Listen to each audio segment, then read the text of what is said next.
रामंतपुर railway station से बहुत सारे ट्रेन हर रोज आते जाते रहते हैं।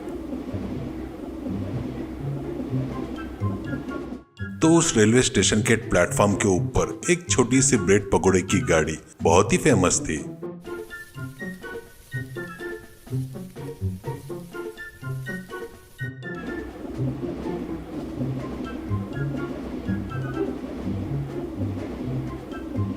जिधर देखो उधर सभी लोग उसके खुशबू से पकोड़े की गाड़ी के आजू बाजू ही घूमते रहते हैं। असल में उस गाड़ी के मालिक का नाम शंकर था और शंकर उस गाड़ी का एक मालिक था।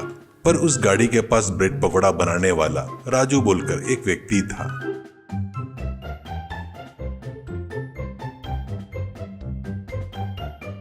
राजू हर रोज गाड़ी पोंछकर, साफ करके, स्टोव जलाकर, आलू उबालकर, ब्रेड पकौड़ों को सेक कर, बढ़िया सब कुछ मिलाकर पकौड़ी बनाता था।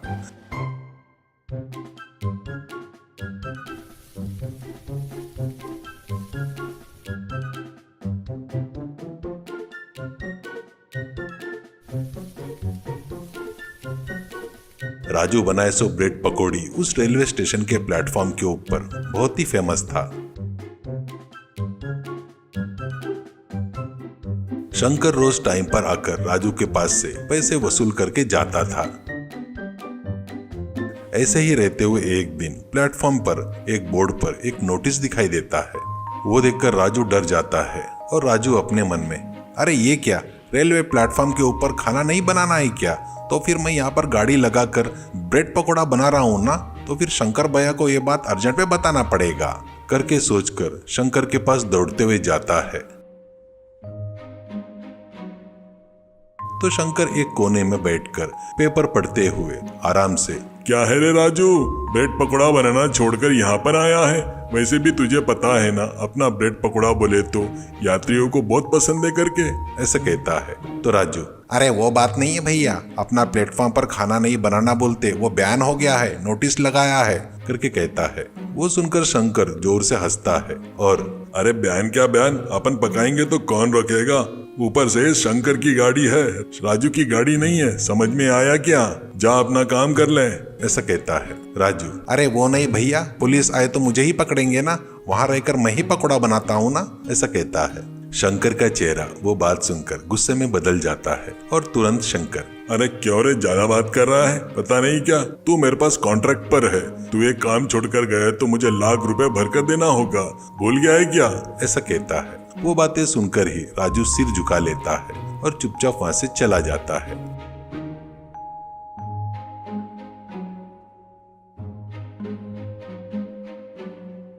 उस दिन राजू रात में खाना खाते हुए सोच रहा था।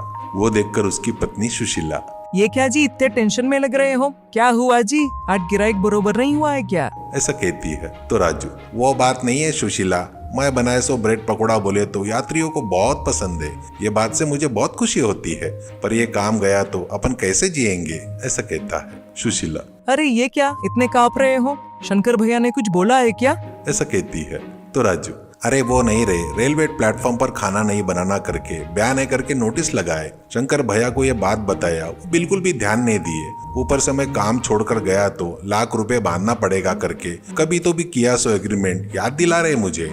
वो बात सुनकर सुशीला भी डर जाती है, पर अपने पति के सामने उस डर को नहीं दिखाते हुए सुशीला चुपचाप कुछ देर सोचकर बाद में अपने पति से, अरे बिल्कुल भी मत डरो, लाख रुपए वाली बात कब की बात है क्या? कैसे लिखवा सकते हैं? अपन लोग 4 जनों को खड़ा करके पूछ सकते हैं। अरे वो बात नहीं है, असल में वो बयान क्या है पूरा पता करो करके समझाती है पति को।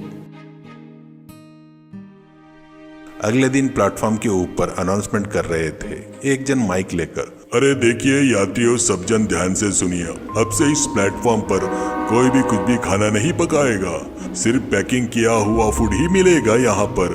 अगर किसी ने गाड़ी लगाए तो तुरंत निकाल दो, नहीं तो पुलिस स्टेशन जाना पड़ेगा, ये चेतावनी है करके बताकर चले गए। राजू के हाथ कांपने लगते हैं।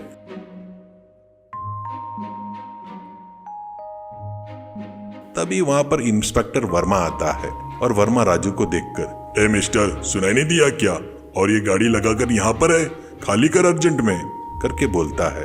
तो राजू कांपते हुए, सर वो बात नहीं है जी करके कुछ बताते वक्त शंकर बीच में आता है।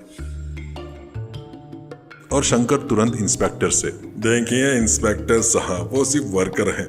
वो मेरी गाड़ी है, उसमें मैं ही ये सब कुछ बनवाता हूँ। मेरी गाड़ी में मिलने वाला ब्रेड पकौड़ा बोले तो यात्रियों को बहुत पसंद है करके कहता है। वो बातें सुनते ही इंस्पेक्टर, देखिए मिस्टर, तुमको रूल्स पता है ना, यहाँ पर खाना बनाना बैन है, कुछ दिनों से बता रहे हैं।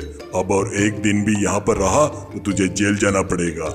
वो बात पर शंकर हल्की सी मुस्कान से, सर मैं बचपन से देख रहा हूँ सर जी, ऐसे सब बैन सब देखा है, आपको जो करना है कर लो, जाइए। ऐसा कहते हुए वहां से चला गया।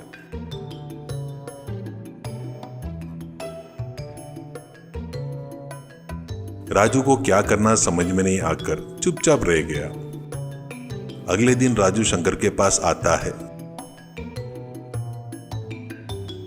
तो शंकर राजू को देखकर, फिर से ये क्या है, काम छोड़कर बीच में आ गया?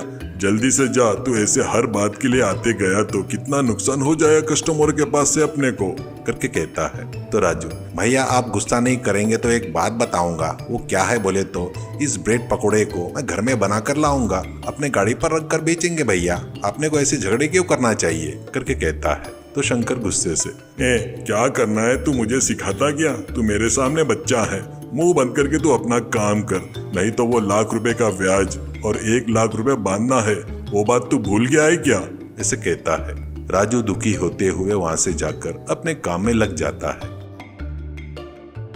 इतने में पुलिस वाला आता है और पुलिस वाला राजू को देखता है तो राजू कांप रहा था। तो पुलिस तुरंत, अरे राजू, तू क्यों कांप रहा है? उस दिन आया था ना उस गाड़ी का मालिक वो शंकर, उसको लेकर आ, तेरा और तेरे गाड़ी से कोई संबंध नहीं है, ये मुझे पता है। वो बात सुनते ही राजू के जान में जान आ जाती है। इतने में वहां पर शंकर आता है और शंकर इंस्पेक्टर से, क्यों जी, आप अभी अरेस्ट करने के लिए आए हैं क्या? इतना सामान इतने लोगों को लेकर आए, पुलिस वाले को देखकर मैं डरता सोच रहे हो क्या? वैसे भी वो गाड़ी मेरी नहीं है, राजू को किराए पर दिया है। आपको अरेस्ट करना है तो राजू को अरेस्ट करो, मुझे इससे कुछ लेना देना नहीं है, करके बोलता है। तो इंस्पेक्टर, उस दिन तो तू मेरी गाड़ी करके बोला, ऐसे बहुत दिखा करके बोला ना, अभी क्यों ऐसे बात बदल रहा है? चुपचाप चल, कहते हुए शंकर को कॉलर पकड़कर घसीटते हुए चला गया। राजू उसके ऊपर से भारी वजन कम हो गया जैसे आराम से शांति से वहां से घर चला गया। उसके बाद से राजू उस ब्रेड पकोड़े के गाड़ी की जगह पर एक छोटी सी टोकनी रखकर अपने घर पर बनाए सो ब्रेड पकोड़ा लगाकर बेचना शुरू करता है। उसके बाद से राजू बहुत खुशी से जिंदगी जीने लगता है।